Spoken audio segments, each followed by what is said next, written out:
Hello, everybody. Welcome back to the Gaming Mix podcast, your official podcast from analogstickgaming.com. Hopefully, you know me, but if you don't, my name is Jordan, one of the co-owners of Analog Stick Gaming. And to my right, as he most often is the founder himself, Jeff. How are you doing today, Jeff? Not too bad. Weather's been not amazing. We've had a lot of snow in minus 20 days, so that's been fantastic. Yeah, that doesn't sound great. Well, especially the 40-minute commute, barreling basically in a metal tin and hoping that it'll turn to the side and end it all. Oh, God. Well, look after yourself out there. But certainly try. We have a packed episode today because, of course, as you would have seen from the title of this episode, we're going to recap the Game Awards. That'll be later in the show. We do have some news to go through as well.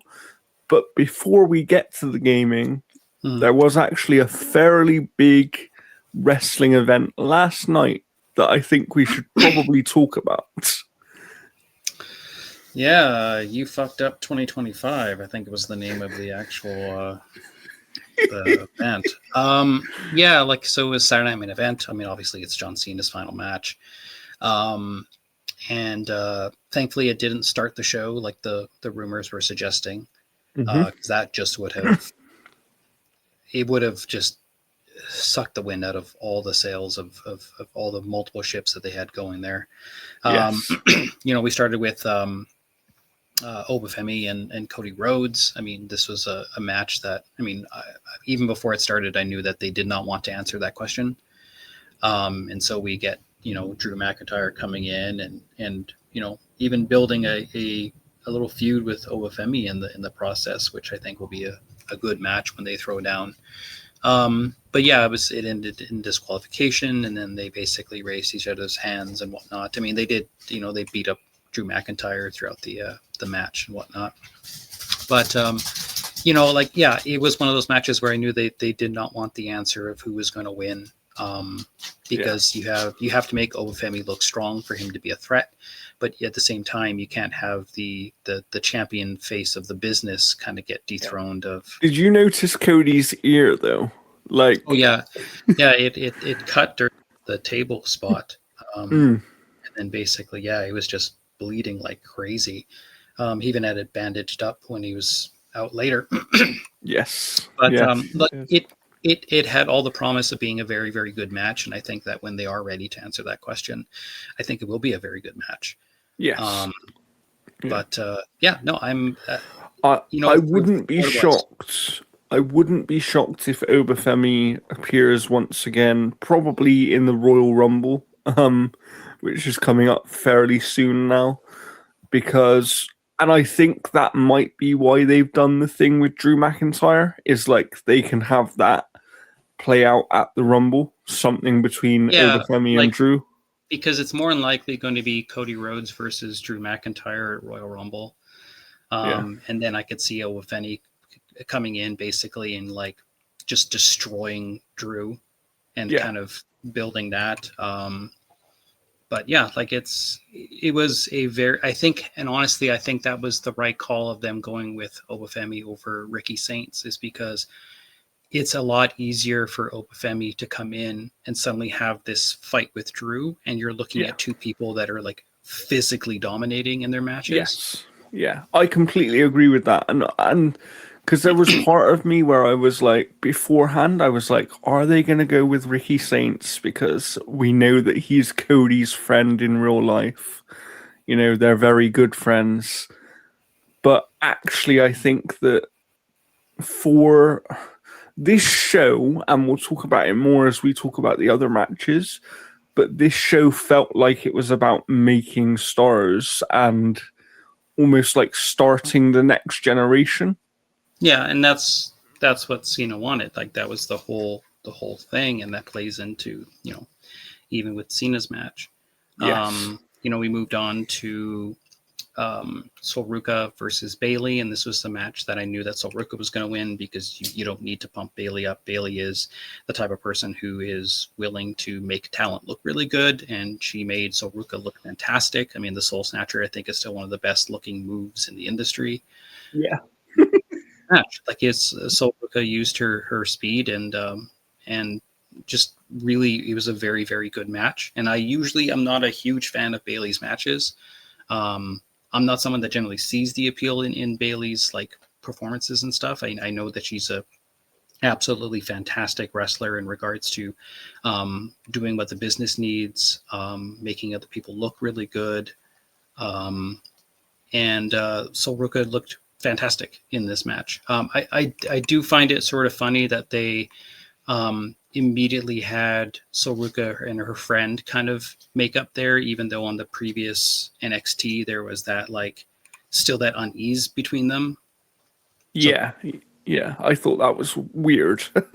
Yeah, but no, like it was an excellent match. I think they did what they needed to do. The tag match that followed was only like 7 minutes long, which was, I mean, they filled that show with so much fluff. Yeah. You know, like even by the time that Cena's match started, I'm like, is this match going to be 15 minutes? Yeah. The tag match was fine. I mean, it made everybody look extremely good. They did what they needed to do.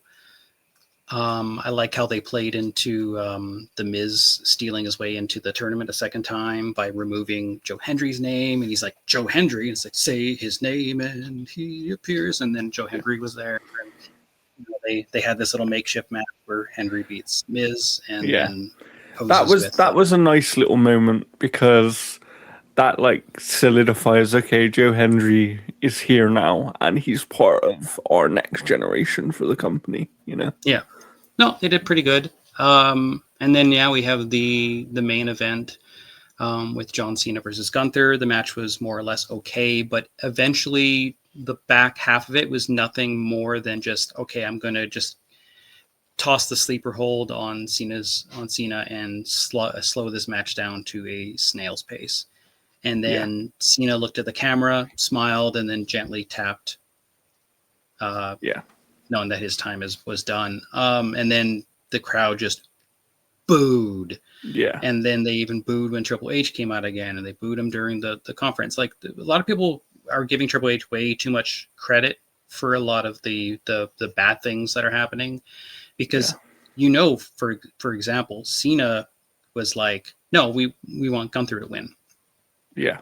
Cena, well, this is what I said to people last night. Cena is, whether you like it or not, he's a traditionalist, and he was going to lose on his way out because traditionally in the wrestling industry, that's what you do. Yeah, you put somebody over on the way out. Yeah. So like Triple H is getting way too much hate, and the problem is most of the fans don't know that. They just want to be entertained. But I mean, my biggest issue is you could have anyone lose. Yeah. But Cena's whole thing, and the thing that they were talking and propping up, was the never give up thing. Yeah. You know, so I don't think that kind of traditionalism kind of works for Cena with the fact that it was the never give up thing.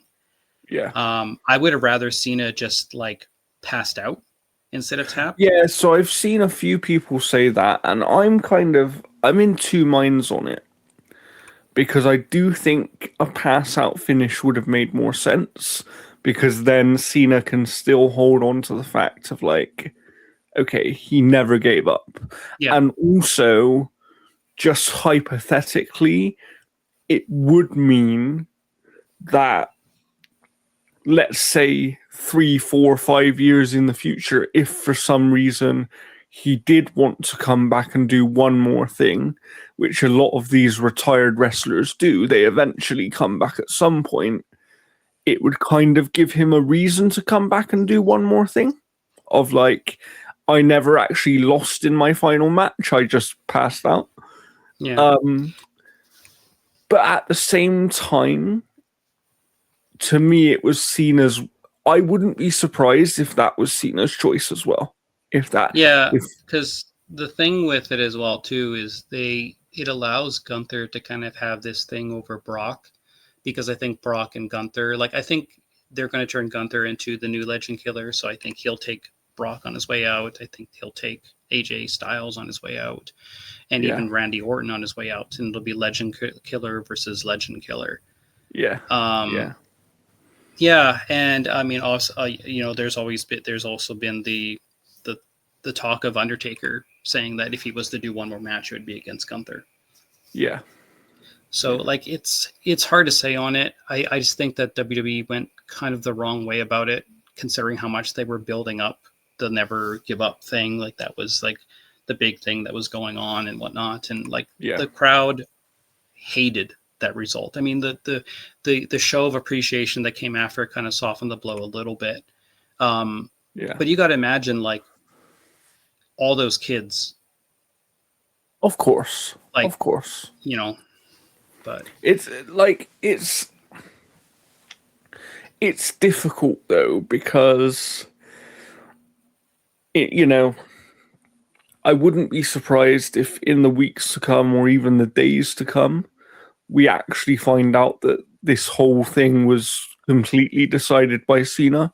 And then I think when the fans hear that, they might feel a bit differently, because the problem is how many of those fans are really connected to listening to that kind of stuff or finding that kind of stuff. Like a lot of people, like they just digest the WWE product. They don't watch the YouTube stuff. They don't listen to wrestling news. That's true. That's a very good point. Yeah. So how many of those people are actually going to become aware, no, this was the way that Cena wanted to go out? I thought, to give Triple H some credit, I actually thought he handled the kind of booing and the negative response quite well. I think the way he responded to it was like, I knew this was going to come, and I knew this was going to be on my shoulders, and it's okay. I can. Yeah, I even can on the post show, this he's like, I burden. thought you guys would be louder. Yeah. And then people were they were chanting Vince. Yeah, they were. They were. What I will say though, I very rarely get upset at wrestling. I've been upset once in the past at wrestling, and it was when Edge was initially forced into retirement because of a neck injury many years ago. Yeah. And I didn't get upset last night, but seeing Cena get emotional at that final video package kind of made me like, oh, it took me back, because it was like, oh, what a nice moment for him. Like, I felt emotional for him, if that makes sense, rather than emotional to be like, some fans are genuinely devastated that he's retiring, but I get it, because he's done so much. Like, I saw that over the last week on the WWE YouTube channel, they've released so many different videos of like wrestlers talking about advice that he's given them. Make-A-Wish talking about all the things that he's done with Make-A-Wish, and all these different things. Like, this guy, whether you love him or you hate him, he was the model professional. He was the absolute like pinnacle of what a wrestler could be, right? Yeah, he's also like the alternative universe of Hogan, where Hogan was actually a nice guy. Yeah. Like he's like, before him it was Hogan, but then that was just a facade. Like it was just like he generally wasn't like a nice person. Yeah. Absolutely. So, I think that we should end this little wrestling section by saying thank you to John Cena for your amazing career. We salute you, and we will keep up with all of your movies, because we are movie lovers. So I'm sure we'll mention you on the channel in the future, whether that be through a movie that we're watching, or I'm sure that you will still appear as a legend in the WWE video games, because if you don't, then these people have made a real mistake. So Yeah, thank you. Thank you. And I hope that this last year of your in-ring career went the way that you wanted it to go, because ultimately, after 23 years, you deserved it to go however you felt right. No matter what the fans think, no matter what the other people in the back might have thought, you earned the right to choose your way out. And that seems like exactly what you got from the outside. So thank you, and enjoy your retirement from physical in-ring competition. Now, Jeff, before we get to the gaming, I believe that we have a word from our sponsor, as always, right? Yeah, so currently, if you go to nordvpn.com/analogstickgaming, you will find the holiday deal that shoots at about 75% off plus 3 months extra. So that's $379 Canadian. It's approximately, I think, $275 US. And the nice thing about it's got a 30-day money back guarantee should you not like the service. But if you continue to go through it with the subscription, you will be helping Analog Stick Gaming fund kind of keeping this website going. Absolutely. So we would appreciate that if you do it. But now, let's get to some video game news, shall we? Yeah. Where do we want to start today? We don't have too much today because we're going to be going over the Game Awards, and that's a pretty lengthy affair there. But in response to the Game Awards, French President Emmanuel Macron has congratulated developer Sandfall Interactive for Clair Obscur Expedition 33's record-setting sweep at the Game Awards this week. Montpellier-based Sandfall already broke the record for the most nominations at this year's TGA with 13, but its unprecedented haul of 9 awards means it now holds the record for the most wins. Expedition 33 was awarded the biggest prize, which includes Game of the Year, along with Best Indie, Best Debut Indie, Best Art Direction, Best Score, Best RPG, Best Narrative, Best Game Direction, and Best Performance, with Jennifer English. But remember, there were 2 other Expedition 33 actors in that same category. The only categories it was nominated for but didn't win were Best Audio Design, which was won by Battlefield 6, and the player-voted Player's Choice Award, which was won by Wuthering Waves. Some commenting on the news, Emmanuel Macron wrote on Instagram, Clair Obscur Expedition 33 has just been named Game of the Year in Los Angeles, a historic first for a French title. Great pride for Montpellier and for France. Congratulations to Sandfall Interactive team for future generations and for those that follow.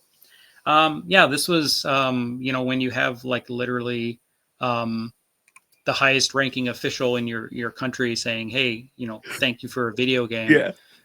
It gets a lot of press. I mean, it basically swept almost like it swept all but one industry voted award. Yeah. And what I would say is France and the French people have always been very proud of the part that they play in the video game industry, because they actually have a huge development community, and people forget how many video games actually come out of France. So I think that one thing that Clair Obscur has done, and we'll talk more about the game itself later, but I think one thing that it's done is it's highlighted just how talented French developers and French development teams can be. And with the game having such a French focus as well, I think it really did something for French culture, quite honestly.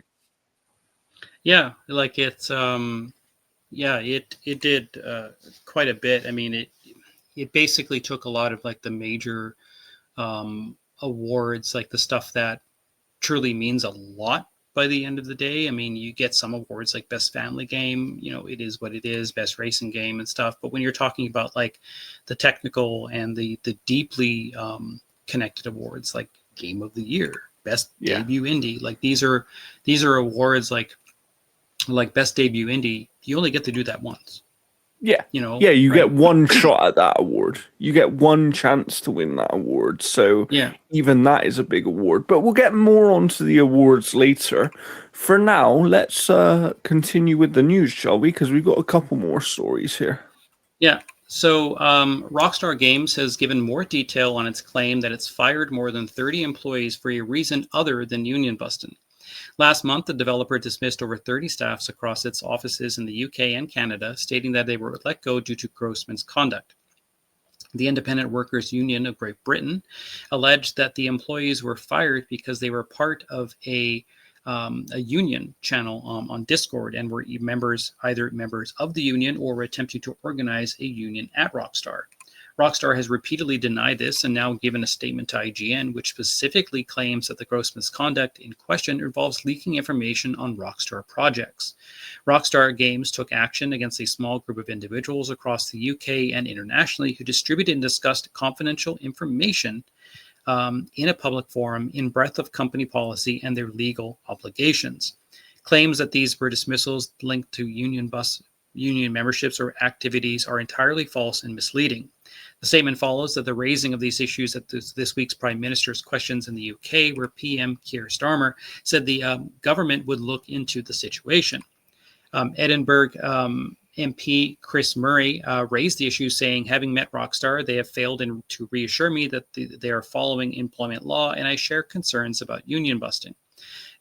Given this government is responsible for the biggest increase in workers' rights in our generation, does the Prime Minister agree all companies, regardless of profit size, must follow UK law and all workers have the right to join a union? Starmer replied, well, it's a deeply concerning case. Every worker has the right to join a trade union, and we're determined to strengthen workers' rights and ensure that they don't face unfair consequences for being part of a union. Our ministers will look into this particular case that he raises and keep him updated. So, yeah. This is another case of very high-ranking officials having something to say about a video game company. But this one isn't going to be positive for the company, I don't think. No, like they're going to have to prove without a shadow of doubt that it was leaking company info. Like, here's the thing. If they are on this Discord for union things or whatever, and it's not all Rockstar, if they even talk about certain things, that is breach of... Yes, it is. Yeah. Of well, it's like when we've had to sign full-on NDAs before for certain video games that we've covered. Yeah. And if we say anything to anyone outside of our website team, technically we are breaching that NDA, Yeah. It's like even if that information doesn't make it any further than that one person we might have told, for example, we've still breached it, because the actual rule is you do not tell anybody outside of this company. Yeah. Like that. So it's a really difficult, messed up situation, and I hope that we get further clarity on it with the UK government seemingly becoming more and more involved in the situation. But I also wonder, in the UK specifically, whether this situation could lead to some new kind of legislation or rules put in place about kind of employment in the games industry specifically, because every other sector here in the UK has unions. There are like as they mention here, every worker in the UK does have a right to join a union, and we have massive unions in this country for many different things. So it's only really the games industry that doesn't have that option here. And I think that with a company as big as Rockstar, it's obviously, once you've got the government's eye on you, it's kind of like the eye of Sauron. Do you know what I mean? It's kind of like, well, they're on you now, and they are gonna look very closely at this, I think, because let's be honest as well, people forget, but Rockstar is the most well-known British developer in the world. They started off in Britain, and yes, they've expanded to be a worldwide company, but they are ultimately still a British developer. So you would assume that they have to go by British law first, right? So let's see how that plays out. I'm interested to keep an eye on it as things go forward. Obviously, this isn't the first time we've spoken about this story. I highly doubt it will be the last. But we do have one more news story today, so why don't we get into that? So that is Star Wars Fate of the Old Republic director Casey Hudson has denied suggestions that the game could be more than 4 years away, writing on social media, "I'm not getting any younger." The third Knights of the Old Republic game was one of the biggest surprises at this week's Game Awards, and almost an unexpected was Hudson's attachment. The designer was director of the original Star Wars Knights of the Old Republic and Mass Effect trilogy, but last year he was working on entirely different projects before his studio was closed down due to funding issues. Fate of the Old Republic developer Acronaut is yet another startup from Hudson, and then, unsurprisingly, a StarWars.com Q&A confirms that the new game is in the early stages of development, which has led to speculation that it might not be released before the turn of the decade. Hudson, however, has denied that we'll have to wait that long. He wrote on social media, "Don't worry about the not till 2030 rumors. Game will be out before then. I'm not getting any younger." Fate of the Old Republic is described as a single-player, narrative-driven action RPG and spiritual successor to Star Wars Knights of the Old Republic. Hudson co-founded Acronaut Studios this year. He said, "In our goal in developing this kind of game, I love making emotionally powerful cinematic adventures driven by player agency, narrative depth, and immersive world building.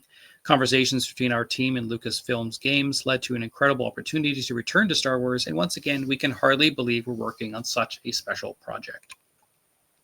So, I mean, here's the thing. It's like, if it's, let's say it's got a year in, that's a very quick game then. Well, it's going to be interesting. So I'm skeptical of this because I did a little bit of research into the studio, and the studio wasn't founded until either June or July of this year. Yeah. So unless they were working on it prior to actually officially founding a studio.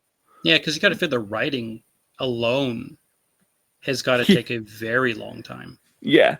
So it's, and you know, for all we know, like Casey Hudson did work on the original game and all these kind of things.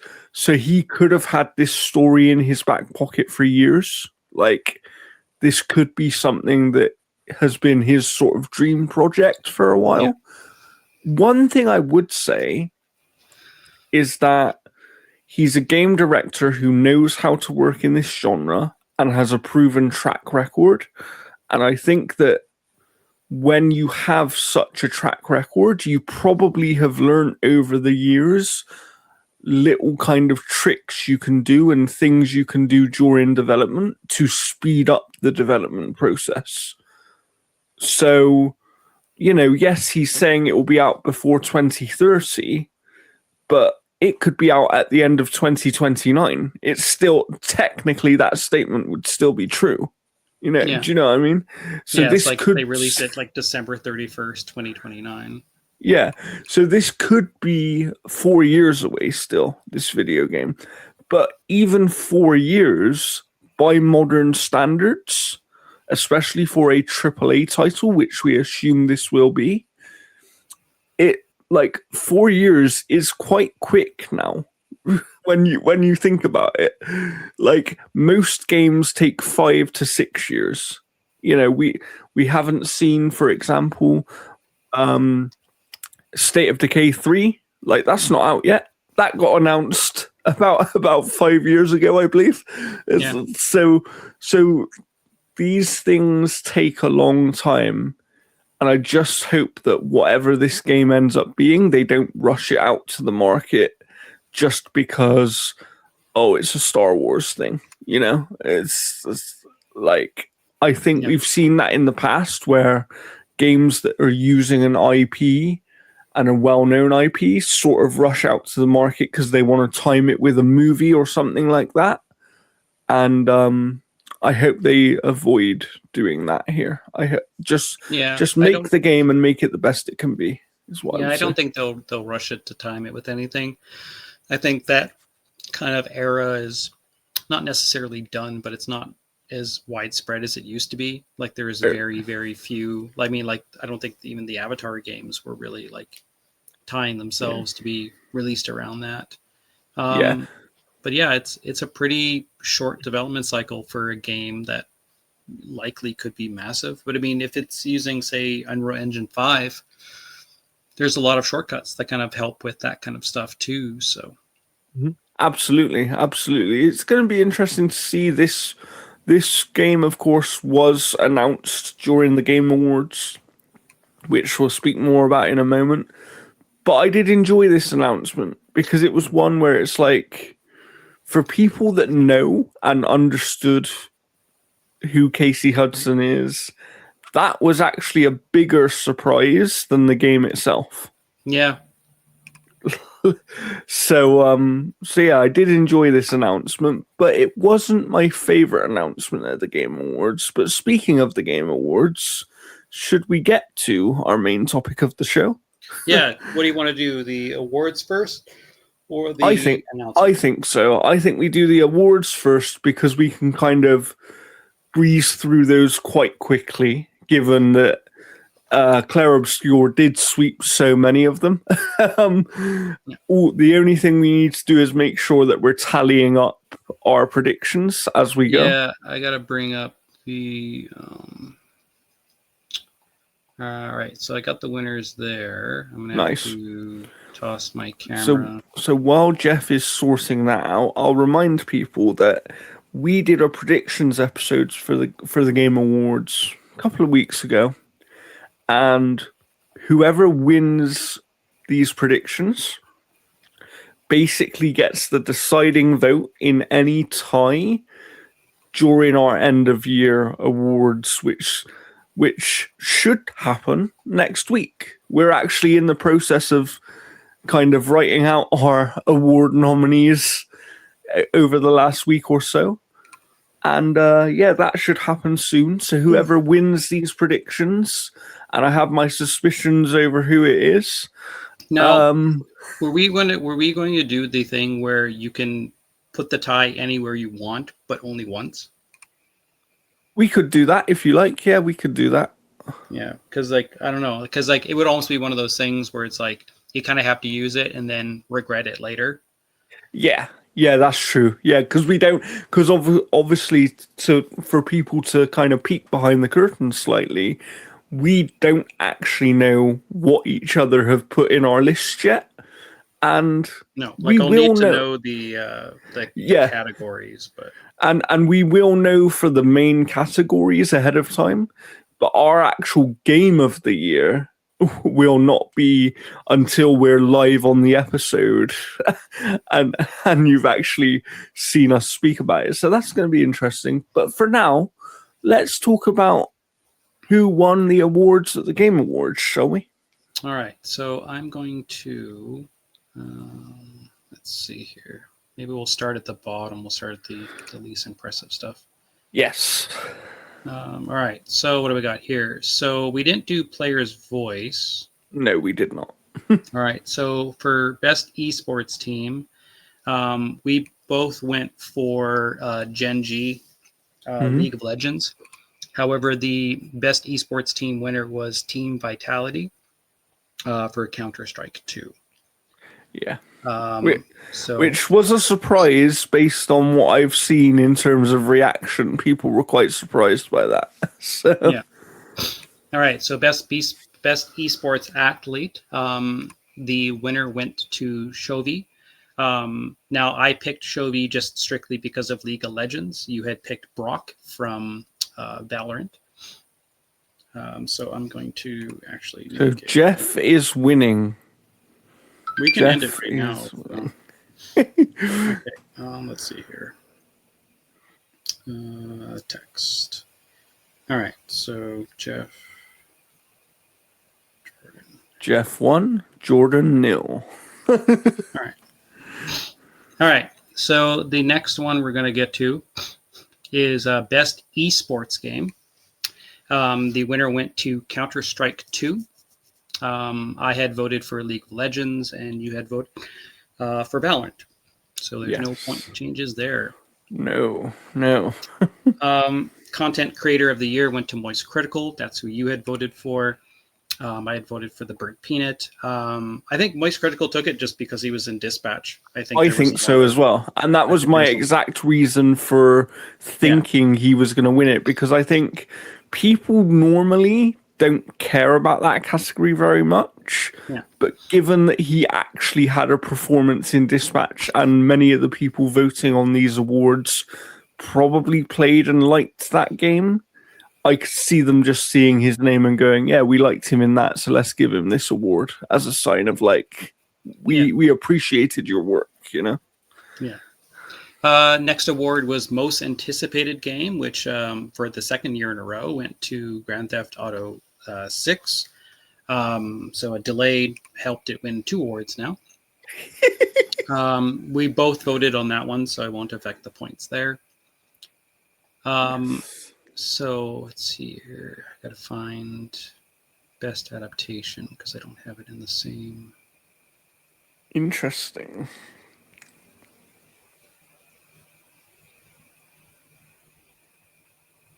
All right, so best adaptation went to Last of Us Season 2. We both voted for that one as well. Now I gotta go Great minds think alike, people.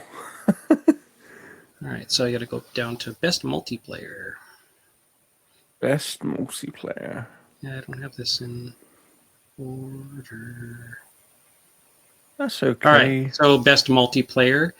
We both voted for Arc Raiders, which is what ended up winning. Rightfully so, in my opinion. Yeah. Let's see here. So best sports and racing went to Mario Kart World. I had voted for Sonic. You had voted for EA Sports FC. Yeah, like I actually think that was perhaps the biggest shock for me, because I really don't think Mario Kart should have won this award. Well, it wasn't really like as well received as a lot of people were kind of hoping for. Yeah, that's why it shocked me, because most people I know went, yeah, it's okay. It's an okay video game. Like, it's not bad. But that was kind of the general sentiment. Yeah. Surprising. All right, so best sim and strategy game. The winner for the 2025 Game Award went to Final Fantasy Tactics: The Ivalice Chronicles. That's who we both had voted for. Best family game went to Donkey Kong Bonanza. You had voted for Mario Kart World, actually. I did in family game, yeah. Yeah, and then I went for Donkey Kong Bonanza. So I'm at 2 now. Oh, Jeff's winning again. Let's see here. So best fighting game, thankfully went to the only new fighting game that was out. The one that should win by default, because it was the only new game. Yeah. Fatal Fury City of the Wolves took best fighting game. That's who we both voted for. Yeah. Best RPG. You had voted for Kingdom Come Deliverance 2. I had voted for Claire Obscure Expedition 33, and Claire Obscure Expedition 33 at 1. Yeah. We need to talk about this award for a minute, because I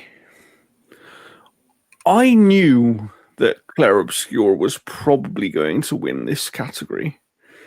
But as my reasoning at the time was, and it still remains the same, to me, when you think about an RPG and what an RPG is and what people care about most in an RPG, Kingdom Come does those things better. It does. Like, the RPG aspects, subjective aspect, though. But the RPG aspects of Claire Obscure are not what make it a special game. No, it's still an RPG, though. Yeah, good point. But but what I find interesting is the reaction to this award in particular, even from people who love Claire Obscure, has been, oh yeah, Kingdom Come probably should have won that one. Like, so there has... This is the one award where I think that Claire Obscure winning was at least somewhat questionable. Whereas the others, I don't think you could question for a second. Yeah, I So mean, if you even take a look at like Monster Hunter Wilds, like I don't really consider that an RPG. I don't know. I'd agree with that. I don't consider that an RPG personally. But it is what it is. You know, congratulations to Claire Obscure because it is still a brilliant game.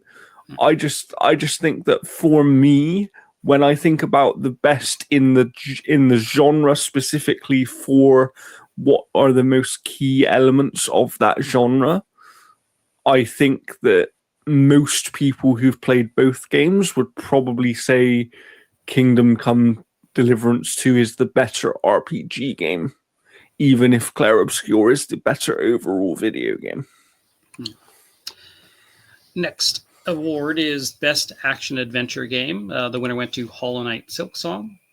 We both voted for, you voted for Ghost of Yotai. I voted for Split Fiction.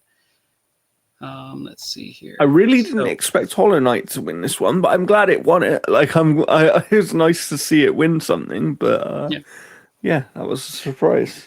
Best Action Game went to Hades 2.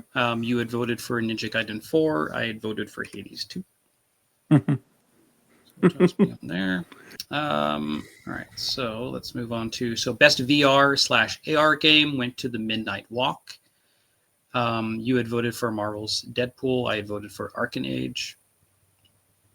So Best Mobile Game went to Umama or Mama Muse or whatever, that Pretty Derby, so the horse girl game.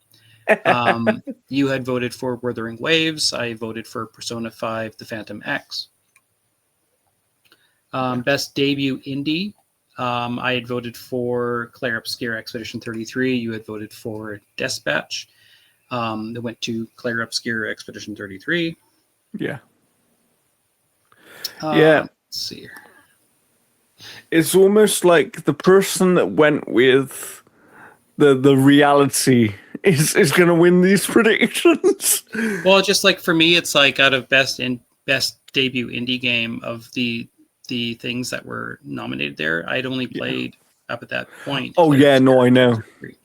Yeah, no, I know. And to be fair, there's never been a better debut indie game. Like, let's be real.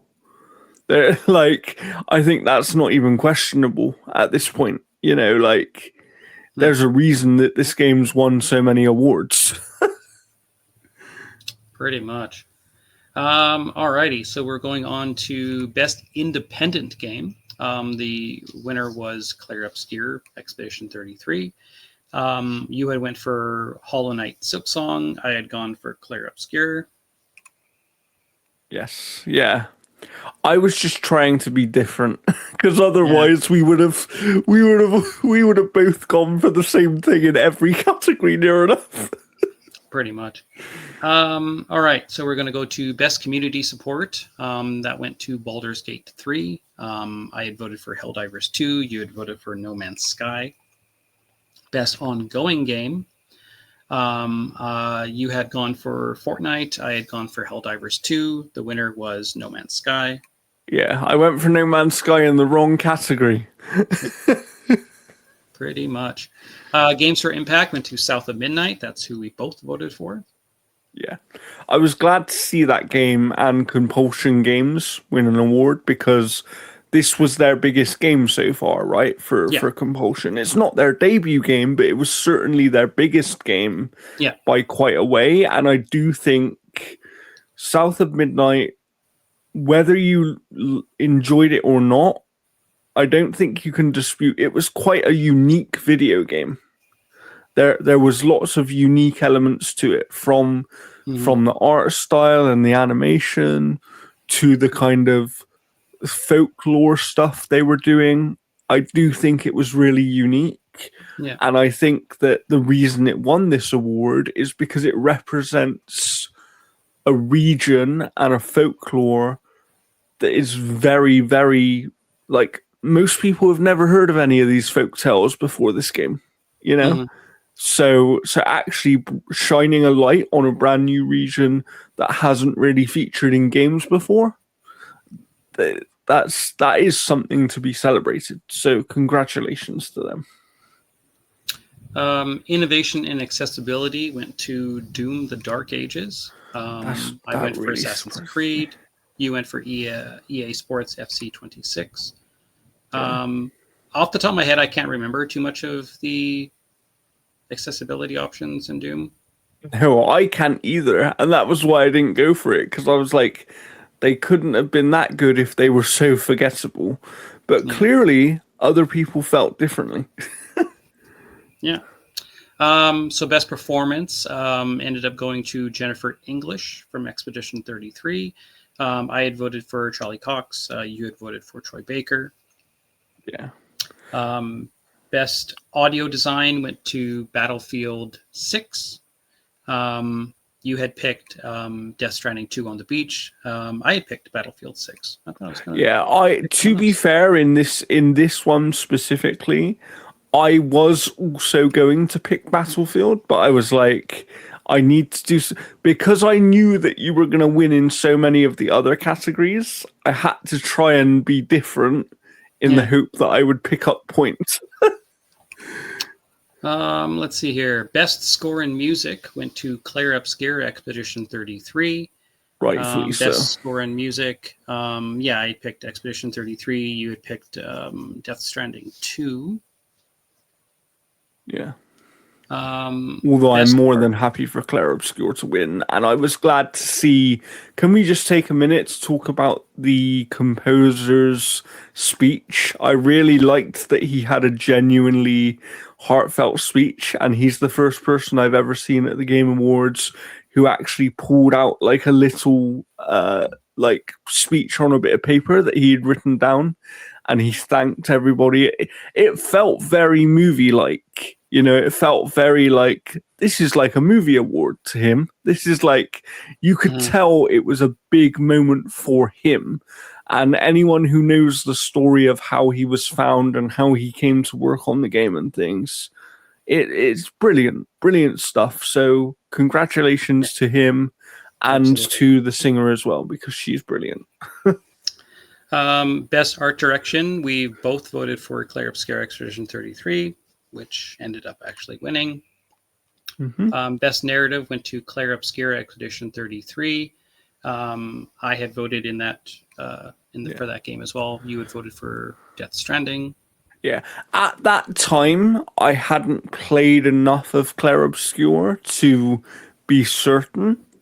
But if I could go back in time and re-vote now, having played so much more of it, Yeah. absolutely deserved. One of the best narratives I've ever played. Yeah, it's fantastic. Best game direction went to Claire Obscure, Expedition 33, which we both voted for. Claire, and then Game of the Year went to Claire Obscure, Expedition 33, which we both voted for. So this was the Claire Obscure Expedition 33 awards show. Pretty much, it absolutely dominated, and all but one industry voted award, and then the Player's Choice one. But the Player's Choice one also was, I think, Wuthering Waves was if you voted for something, you got like free content in the game or something. Wow, like that. Really? Oh my god. Yeah, Genshin Impact, I think, did that as well too. Interesting. But those players' voice games can be heavily impacted by the region. So if the game's huge in like China, for example, yeah, of course, the population takes it as well too. So it's not surprising that a mobile game ended up taking players' voice. Absolutely. But the award show, like we'll get to our opinion about the actual award show after the announcements, especially one particular announcement. But I don't have them in exact order. But yes. We saw the Free Shepherd, which is kind of like a dog shepherding kind of adventure game that actually looked pretty interesting. It did. I mean, we had that Herders, earlier this year and stuff. Yeah. So like, it's not out of the realm possibility that we're going to see a lot of these types of games, but it looked pretty interesting. We also had Decrepit. That one there is like a first person kind of like Souls type of game. It's from an extremely small team, from what I can remember.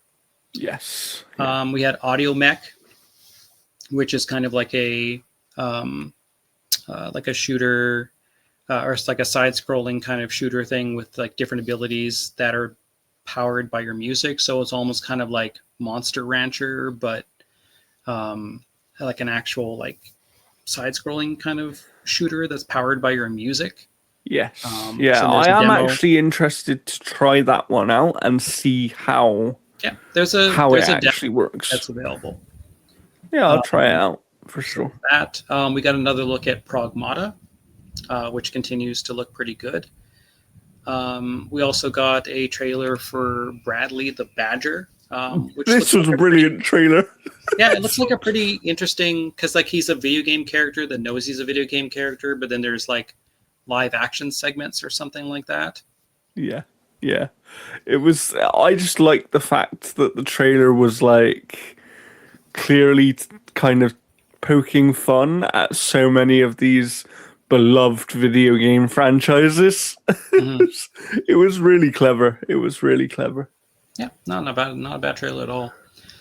We also got the trailer for some ex-Capcom devs made a game called Stupid Never Dies, which I'm not 100% too sure still exactly what kind of game this is, because they only showed like a little bit of gameplay. A lot of it was like a music video featuring the characters. Yes. Then we got the trailer for Star Wars Fate, which I initially had thought was going to be the Quantic Dream Star Wars game. I did as well. When it first came on, I kind of thought, oh, is this going to be a return of that? And then, as it went on, it was like, no, this isn't that. This is something different. Yeah. Then we got the extremely mature rated trailer in Divinity. Yes. That one was, there was a couple seconds in that trailer I'm surprised that they showed on TV. Then we've got the game that from some previous people that worked on Last of Us was Coven of the Chickenfoot. Yeah. Which, so to give this a little bit more context, because it is from people who worked on The Last of Us, but one of the main people behind this game is Bruce Straley, who was actually the co-director of the first Last of Us game. He had left before Last of Us 2, but he worked on the first Last of Us. Yeah, it's Granny Souls, I think. It is. That is kind of what it looks like. I mean, hell, if this, a lot of like, older, grandmothers probably have a name called Zelda, so there's another title that they could have called this by. True. All right, so we've got Ontos, which is a very Bioshock kind of looking first-person game. It's definitely got a lot of those Bioshock Infinite vibes. Yes.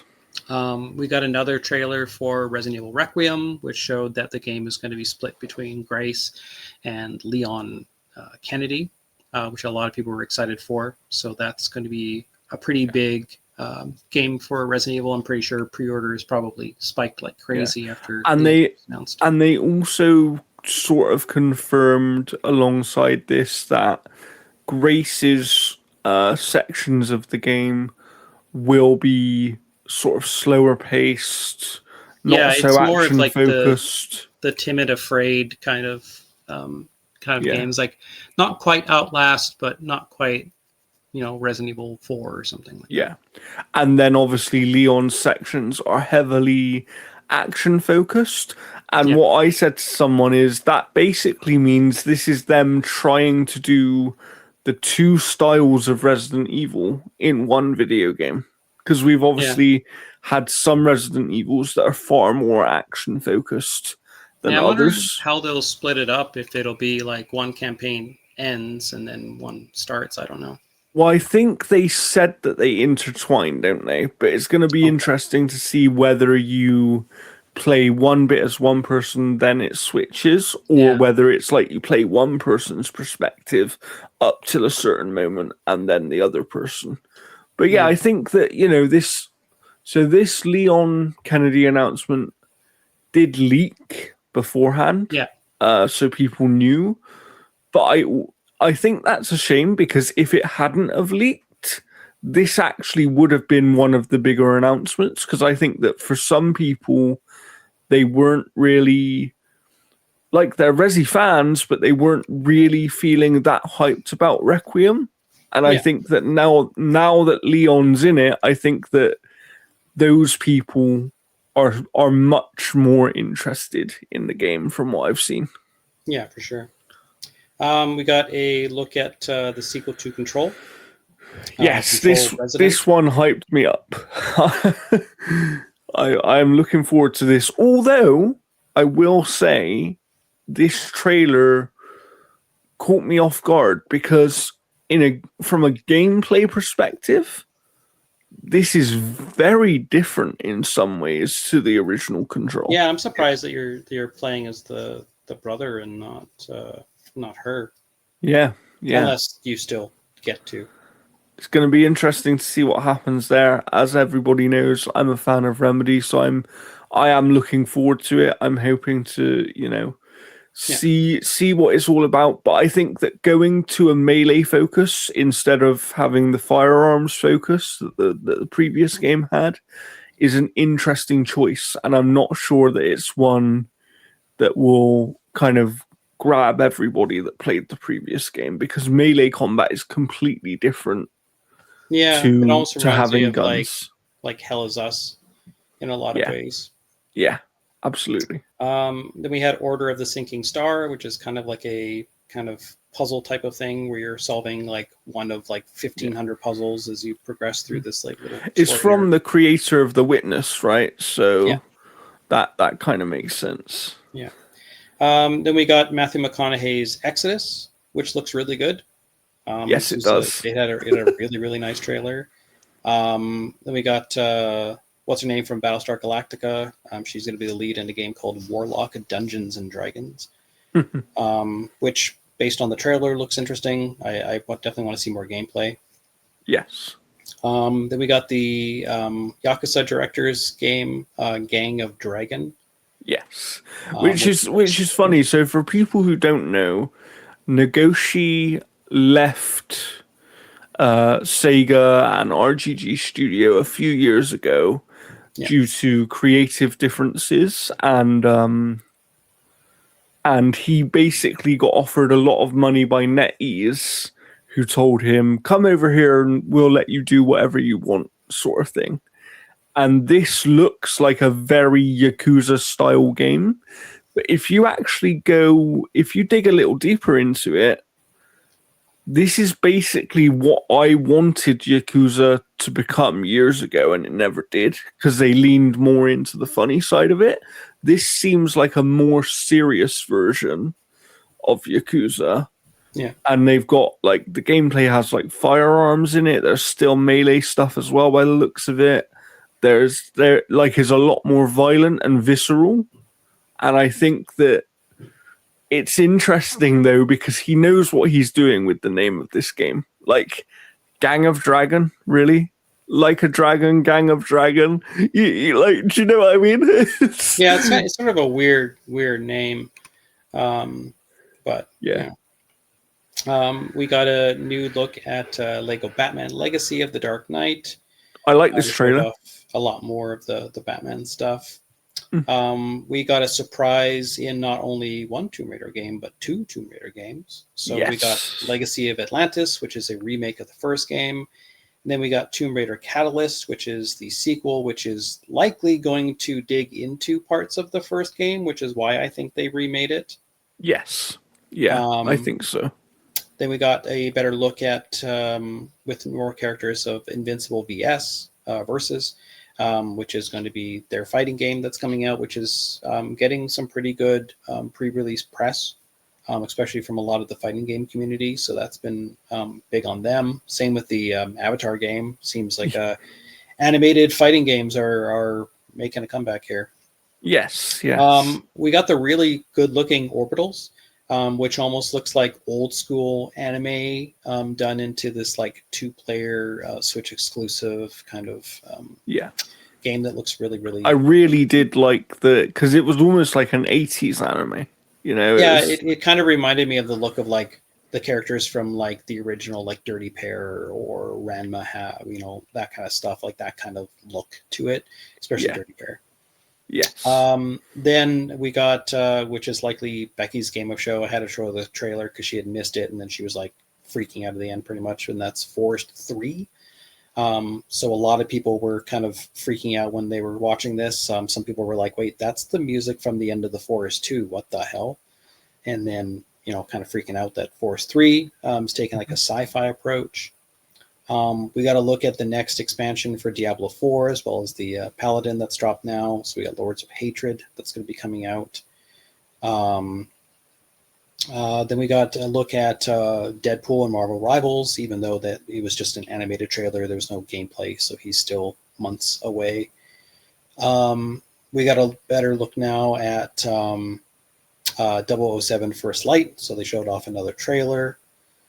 We ended up getting some more information about Warframe, as well as Soulframe, showing gameplay of their Warframe spinoff. So that looks really, really good. Then we got to look at Lords of the Fallen 2. So that's going to be interesting. I'm incredibly hyped for that. They also released version 2.5 for Lords of Fallen. yeah. And that's available now and free. That almost makes me want to jump back into that game. We got to look at updated release date for Saros, which showed off a lot more of the actual character and story stuff, which is good. We got a lot more of the I still don't cast. understand why Saros isn't just like Returnal 2, though. Yeah, I mean, it could be that there were probably some design philosophies in regards to the world building that they didn't want to kind of limit the story by. Plus, Sense. it gives them a new IP, Yeah. so they aren't just making the same thing. The only reason I say that, though, is because when you look at Saros, the gameplay seems exactly the same as Returnal. Not in a bad way, because Returnal played very, very well. Yeah. But even some of the enemy designs feel like they're ripped straight out of Returnal and just put into this game. like, Yeah. like it's odd, and I would love to know, like, if we ever get the opportunity to speak to any developer from that studio, and if any of you hear this, genuinely would love to know what is the thinking behind this game being a brand new IP instead of being a sequel to Returnal. Because at least with Returnal, you had some pre-existing name value there. Like, sequels always do better than original IP in most cases. So it just surprises me. But this game does look good, and I probably will be playing it. Yeah, for sure. Then we got No Law, which is the new game by the developers of The Ascent. So they're moving away from the isometric view in favor of a cyberpunk first-person shooter. Well, hopefully you won't have a game-breaking bug this time. Probably. Just lose all my shit. That'd be great. Love it. Total Warhammer 40 Total War Warhammer 40K was announced by David Harbour. I'm surprised they didn't have Henry Cavill come out and do this. Because they could have had him come out in Warhammer gear. What I will say, though, is so the Total War franchise has been around for 2 decades at this point. Yeah. And the fact that they're able to now go into things like Warhammer 40K and... Yeah, and it had Xbox like and PlayStation really release dates apparently for it as well, too. Yeah. Yeah, so which was surprising. So it's hopefully it does well. I think it will, because people like those kind of real-time strategy games anyway. Yeah, and when you put Warhammer 40K on top of that, like it's basically going to be playing playing Warhammer tabletop, but in a video game form in some ways. Exactly. Then we have Ace Combat 8: Wings of the World. At this point, I'm surprised that this developer wasn't approached by like Paramount being like, hey, do you want to make a Top Gun game? You know, because they're doing all the story stuff and the character things and whatnot. There's them like joking in the mess hall and everything like that. But Yeah. yeah, so that should be fairly interesting.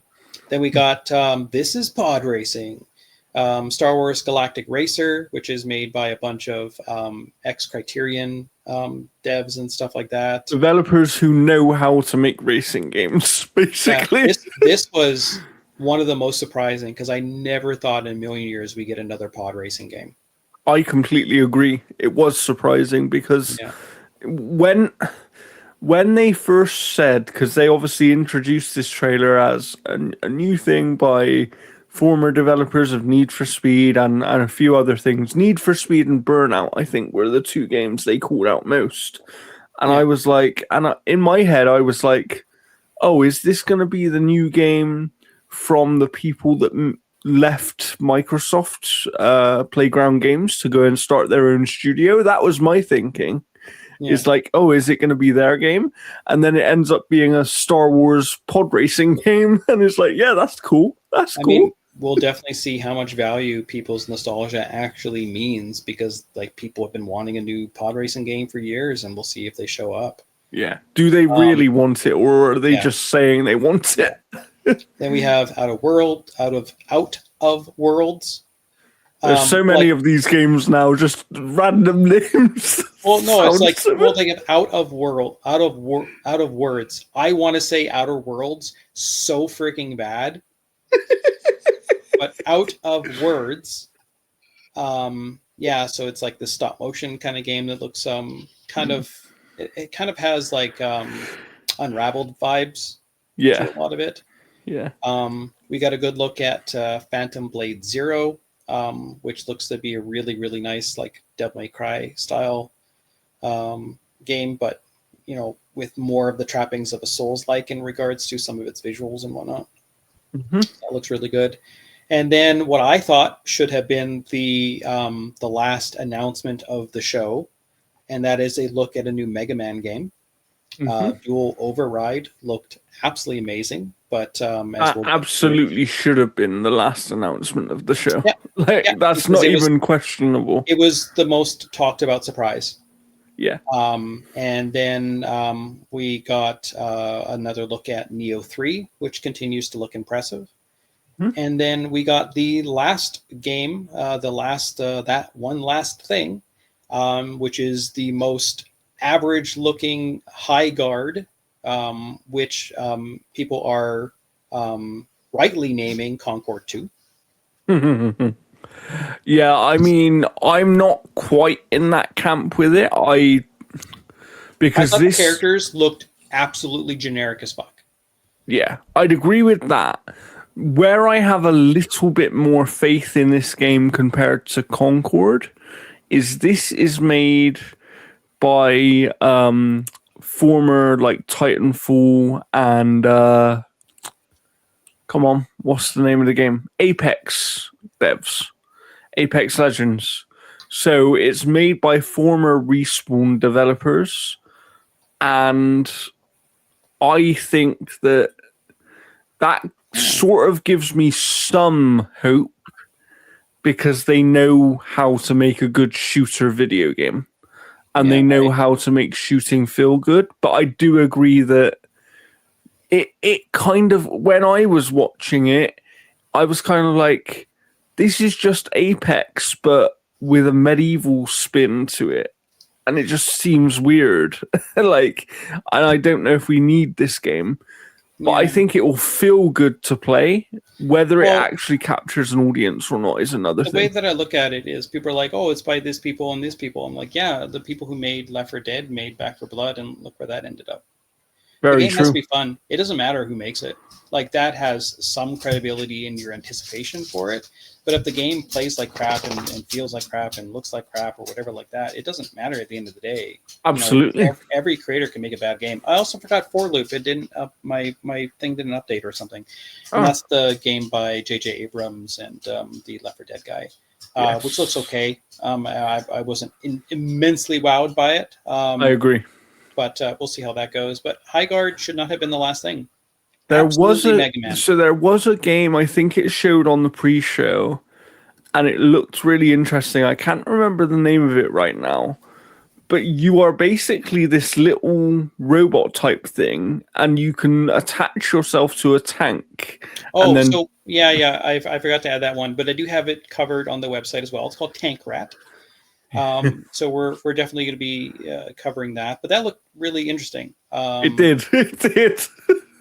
That one really stood out to me because it's just like, oh, you attach yourself to this tank, but then you expand the tank and you make it better, you improve it. It seems like I do like the concept of the game there. That's going to be one I think that's worth keeping an eye on.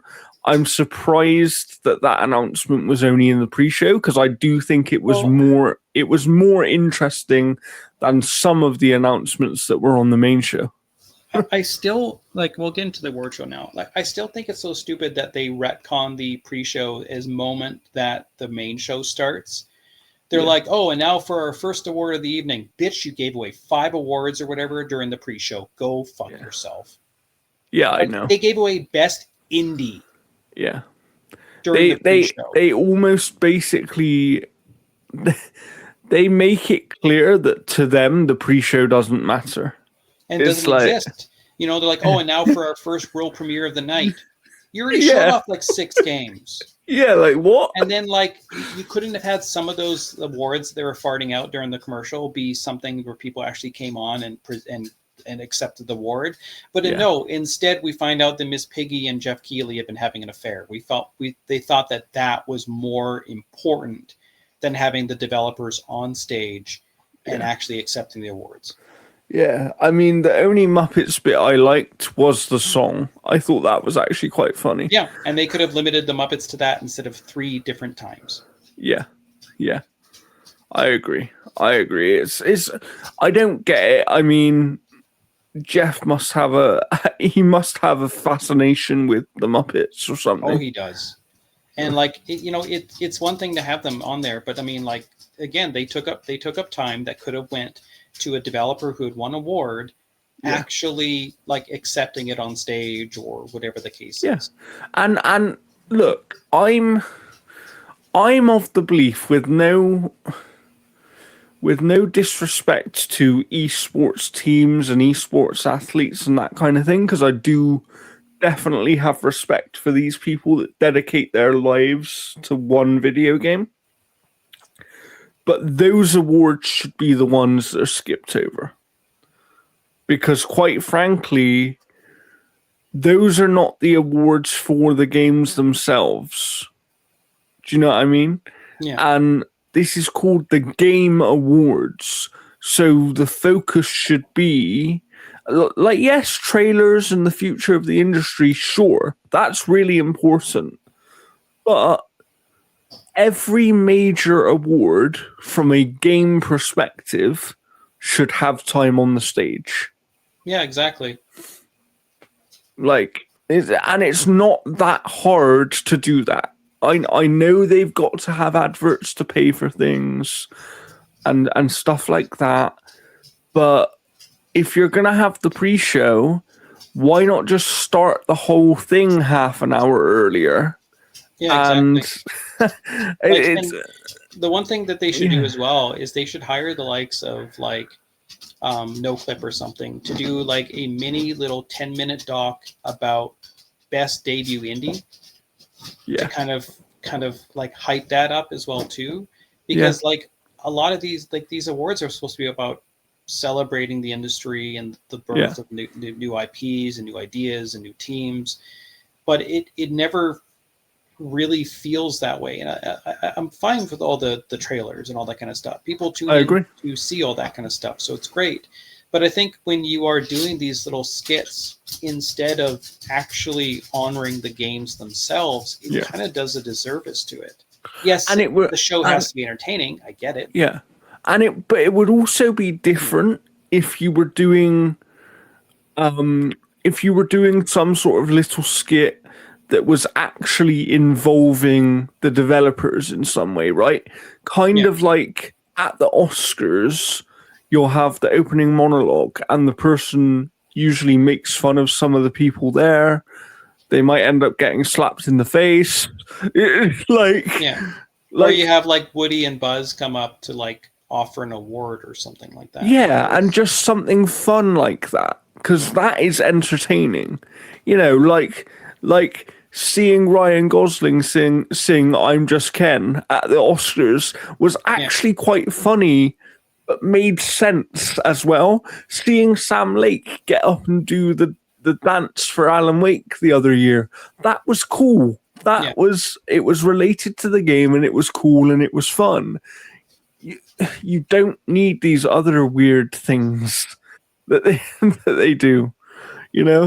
It's just weird. It's just weird, and I don't understand. They either don't get it or they don't care at this point. Yeah, and I don't know which one is the answer to that, because clearly they do listen to feedback, because every year there is some sort of significant change with the show. We had in previous years, we had them cutting off developers too quick when they were doing their speeches. That doesn't really happen anymore. So they do listen to feedback. So I think that they do care. I just don't understand why it's so hard for them to get the right balance. They have that arena booked for the evening anyway, right? And they do a pre-show there because they're letting people in and all that kind of stuff. I get it. But like I said, for that half an hour that the pre-show was on, why not just have that be the start of the main show? Yeah. And structure it in a way that instead of having Sidney Goodman speak 7 times in half an hour, you can give a little bit more time to allow each award to actually be given out on the stage. Mm-hmm. It's not that hard. It to me, it almost feels like they have almost too many awards for the amount of time that they're kind of giving everything to. Yeah, I agree. It's really. I actually really like the Game Awards, and I am a fan of it, and I think it's an important event, whether we like it or not. But for several years now, even I have thought, if I had the money that Jeff Keighley had behind him to do these events, I know I could do it better than he does. And that's not me trying to be disrespectful to him, but I think that he has the wrong idea to a certain extent over what this type of event should be. And I think that he can't it almost feels like he can't decide himself what he wants the event to be. Because one year he'll take it more in a let's make it like the Oscars kind of direction.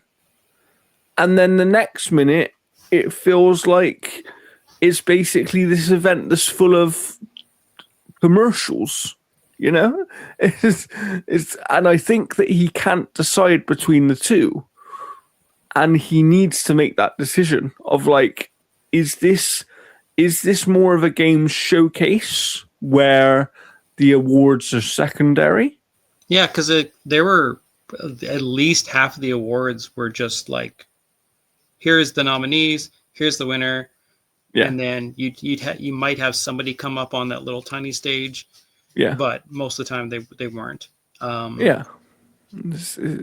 It's just weird, because when we go back to previous years, if you go back about 10 years ago, they actually had a few years where they gave out the majority of the awards on the stage. Yeah. And it seems like as they've become a bigger show with a bigger audience, they're more focused on trailers and advertising than anything else. And it's but this shouldn't. And to be quite frank, people say, oh, Jeff needs the adverts in there because it helps pay for stuff. I'm going to say something now that I genuinely think is true, and again, I don't mean it to be disrespectful to Jeff Keighley, but anyone who thinks that is, quite frankly, full of bullshit. Because we now know that these companies pay hundreds of thousands of dollars and sometimes up to $1 million just to have a trailer on the show, right? Yeah. So he doesn't need any of the ad segments because the trailers alone pay for the show.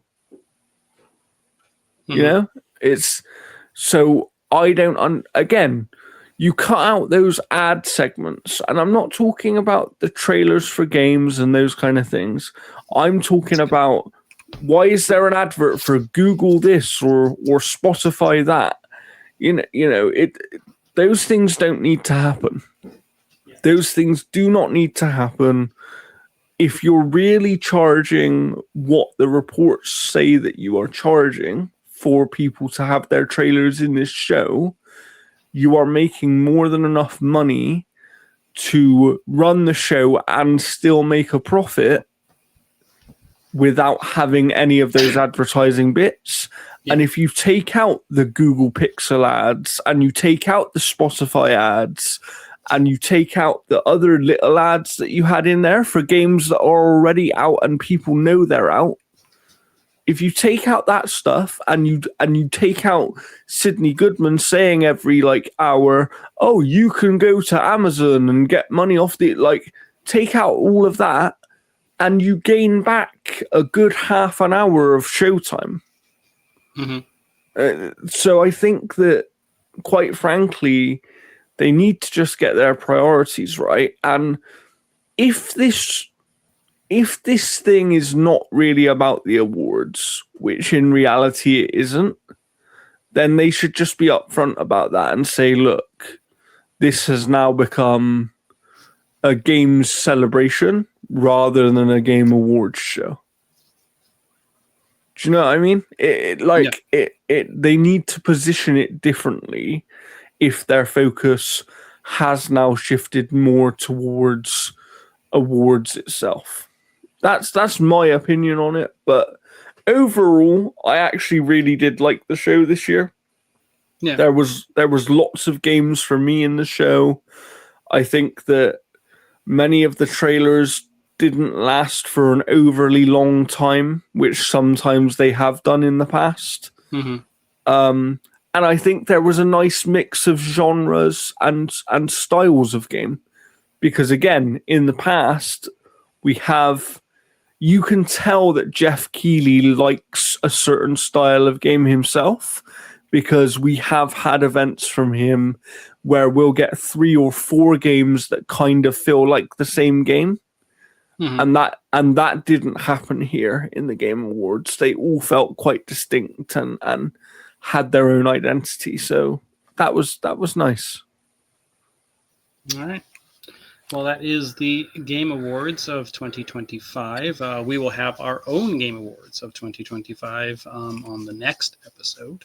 Yes. But so until then, we've been playing a few things and some reviews have come out and whatnot. But yeah. Jordan, what have you been playing? I will tell you now. I'm just pulling up my Steam. So I have been playing only a little bit of, but a game that is published by PlayStack, who our good friend MBZ works for, and it's called Unbeatable, and it's basically a rhythm game, kind of, and you are... It's like rhythm, but there's platforming stuff. There's different things, and it's a stop motion anime style to the presentation, so it's quite unique, and it's very, very fun. It came out on December the 9th. It is available on Steam. I believe it's on other platforms as well, but I don't have that information in front of me right now. And it is on offer currently on Steam for 10% off until the 23rd of December. Okay. So you can get it at a slightly discounted price for the launch. And again, PlayStack and I don't just say this because of our friend MBZ, like, we tell the truth about video games here. PlayStack has done some really good games, and they have a habit of finding really good games, and Unbeatable seems like it's going to be another one of those, and it's very different for them. So I would recommend it if you're someone who's enjoyed a rhythm-based adventure in the past, where and this is how they describe the game on Steam, right? Unbeatable is a rhythm adventure where music is illegal and you do crimes. Yeah, it's interesting. It is interesting, and I really, really like the animation. Like, that stood out to me the second I started playing it. It kind of gave me Hi-Fi Rush vibes in some ways, with the animation style. The gameplay is obviously somewhat different, but yeah, it's definitely, I would say it's worth checking out from the little that I've played so far. And other than that, I have been playing. What have I been playing? Let's just look through my little list here. So I have been playing some of... Oh yes, I jumped into Yakuza 0 Director's Cut because that's now available on other platforms. It initially came to the Switch 2 exclusively. Yeah, that's what I have. And I've been playing that on the PC version just for testing purposes, because I'm going to do a little coverage of the PC version over on the Outer Haven. And I have to say, it's, yes, it's an old game, but if you haven't played Yakuza 0, this is the best way to play the game now. Yeah, like it's you've got English voice acting, you've got other localizations which weren't available in the previous version of the game. There's a new multiplayer mode which is actually quite fun, and if you have friends to play it with, I imagine could be even more fun. And yeah, I actually think that Yakuza 0 is one of the better Yakuza games. So I would recommend it to people. Definitely. Nice. Other than that, I haven't played too much. I've kind of been jumping. I'm still playing through Expedition 33, but I am getting closer and closer to the end at this point.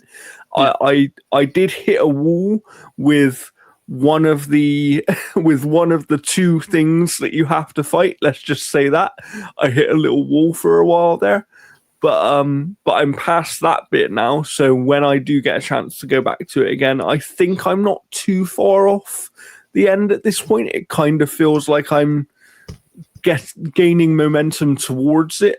You have a bit to go still. Interesting.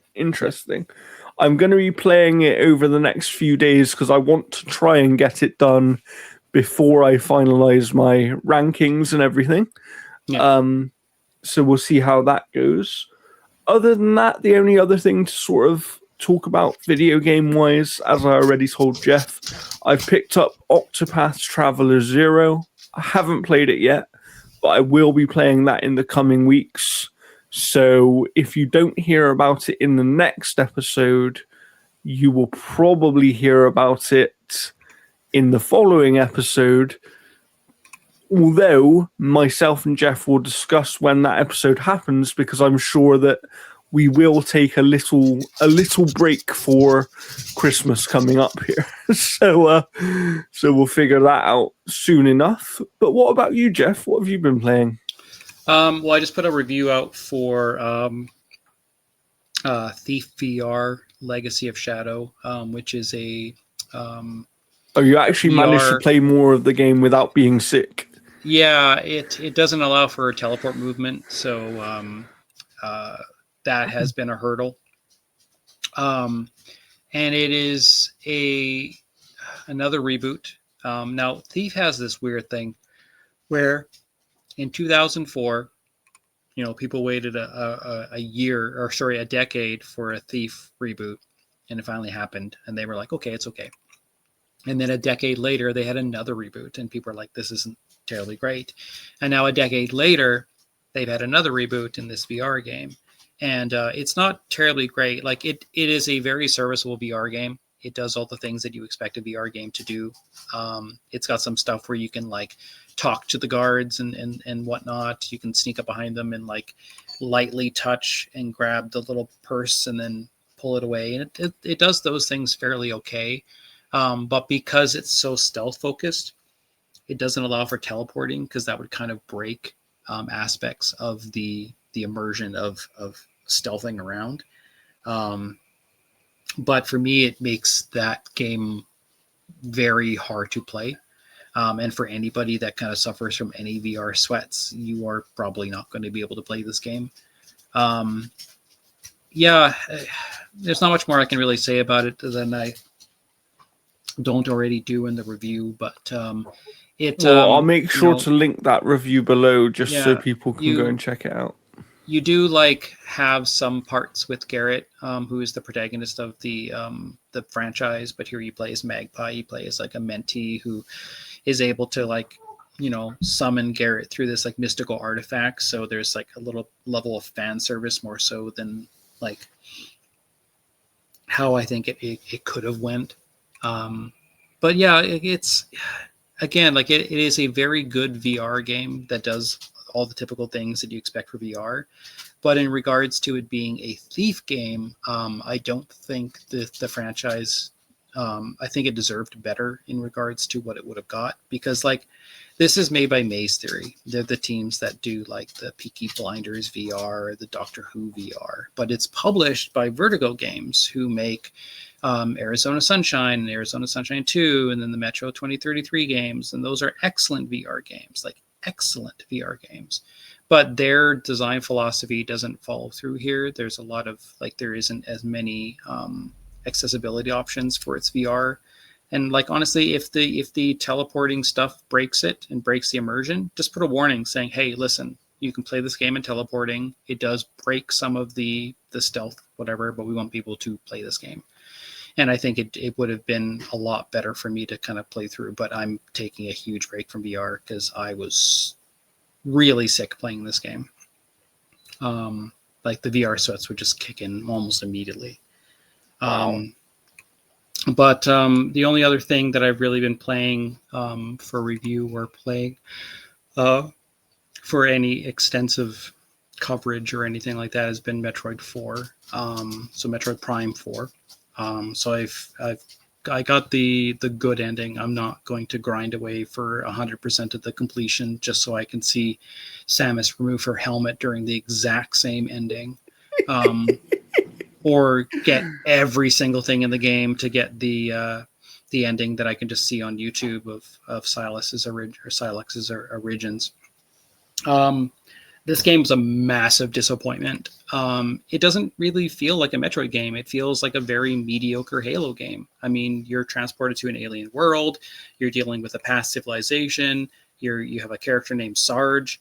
Well, I mean, speaking on that, just for a moment, there was a time when you were like to me, you messaged me video game trivia. and like, what did I say? You're like Halo. I'm like, no. It's Halo Metroid Prime 4.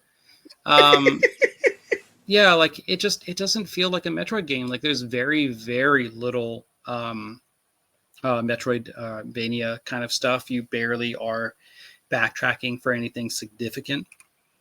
In Metroid games, you would backtrack and you would suddenly open up a whole new area of the map, just to get something. But now it's like you go back there, you burn away a cobweb, and there's a missile upgrade, and then that's it. Like there's the ice belt is the only area that kind of unlocks like a major section. But you only have like the 4 main sections, because like Fury Green is just like the tutorial hub location. The tower in the center of the desert is just more or less a couple rooms to get you to the end fight. Like the actual zones that you go to are actually pretty good, but they feel incredibly linear. And the desert is one of the most boring environments I've ever seen in a video game. Like there's nothing there. There's like maybe a couple little things that you. Is it Pokemon ZA level of boring? Um, I would say like I've had more enjoyment with Pokemon ZA than I had with Metroid Prime 4. Oh, Like my Pokemon review is going to be coming out as well too. My Metroid review is more or less written, but both of those games I'm trading in, and I'm going to be getting something else that I want, whether it's Ghost of Yotai finally, because Sony is yes. denying us, you know, content you paid for. Yes. Or whether or not it's, finally jumping into Bloodlines 2, or, there's a bunch of other games and stuff like that. I Which guess reminds me, that's I the gotta, one. That's the one good thing about Nintendo games is you'll probably get good trade-in value for them. yeah, that's another one I have to put on my best game I did not beat. Because I've been putting the point totals and stuff and going through that stuff. But best Nice. game I did Yeah, we not do have an play, award for best game we didn't beat, people. Yes. or didn't even play. Or didn't Um, play. Yeah. yeah, I gotta find it here. Jeff has to do it while he thinks of it, because Best otherwise game I he will didn't forget. play was Path of Exile 2 this year. I don't think so, but maybe I'm wrong. I Yeah. think it came out late last year. Okay, I'll have to take a look because I have that under my best games I didn't play. But yeah, like I don't know. Like both of those games were massive disappointments, and which sucks because like here's the thing, I'm not a big Metroid fan. I love the character. I played like a good portion of some of the other games that I've never fully committed to them. I've never beat them, or I've never given them more than a couple hours. Even the remaster for Metroid Prime 1, I just got distracted with other better games that were around the time. And I just didn't want to get back to it. And the save things was pissing me off, where it took you, forever. You would lose so much progress if you died. And oh, you got a toilet paper roll, buddy. Nice. Good. Banter's bringing stuff in. He's from the not bathroom. speaking to me, people, if you're just listening to Yeah. this. Yeah. And no, like Metroid Dread, and I say in my review, I think Metroid Dread is the best game Nintendo's ever published.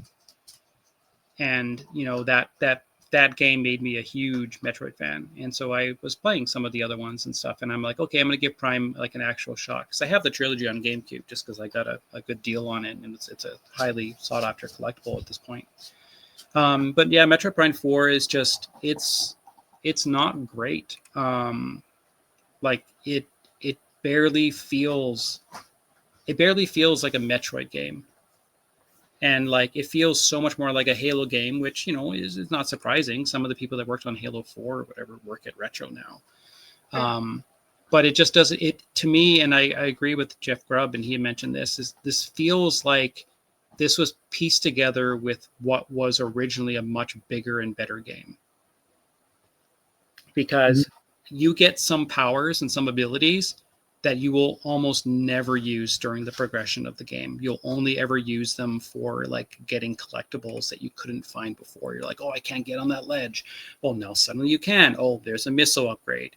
Like it never feels like you're really using them. You have this like little, like you can be on the ball and then you can like bounce and leave a thing there and then back out and grab it and throw it.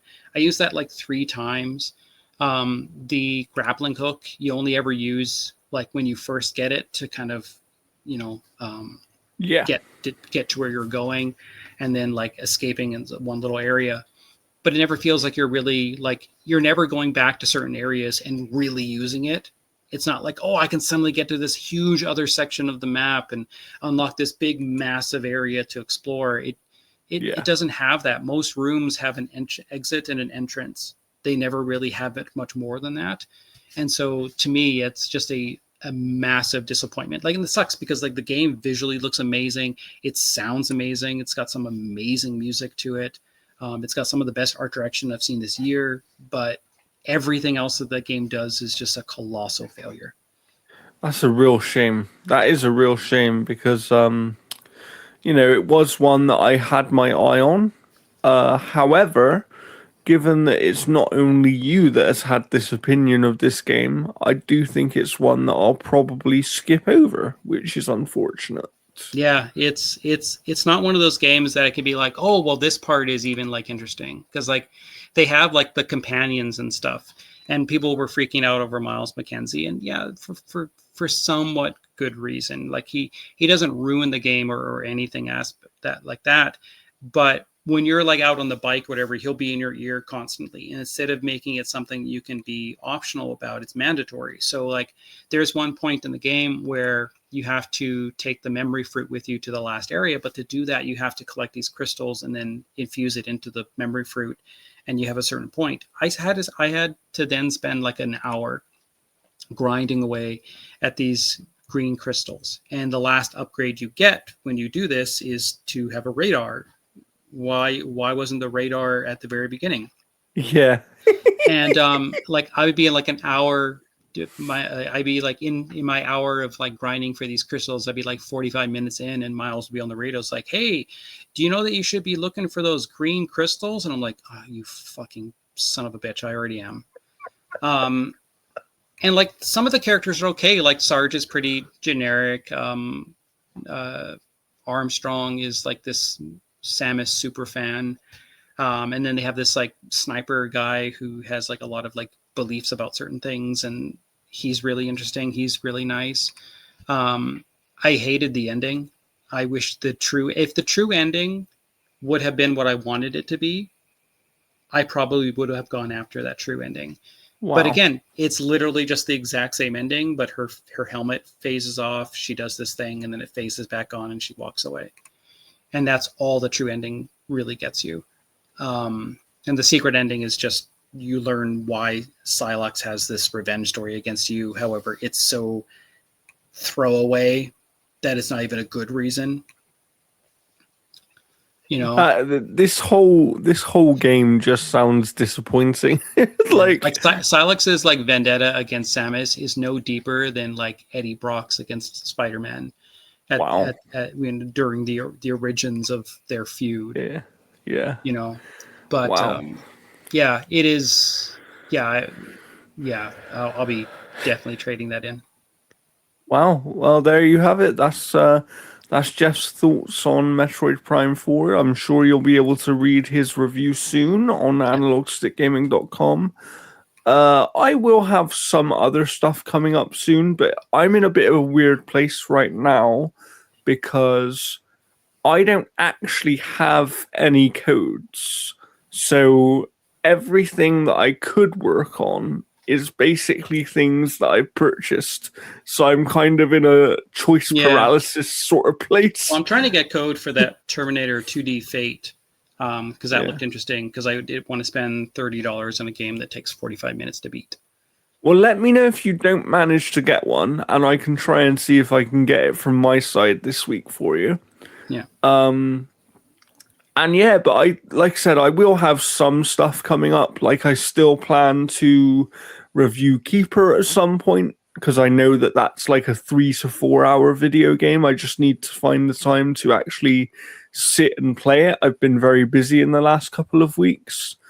So I'll definitely be reviewing that, and I still plan to review Power Wash Simulator 2 as well. So in the upcoming week, like by the end of the year, you'll definitely have both of those reviews from me, because those are two games that I am actually going to try and play this week, because Keeper, I think, will get onto my ranking for some of our awards, I would imagine, based on what I've seen.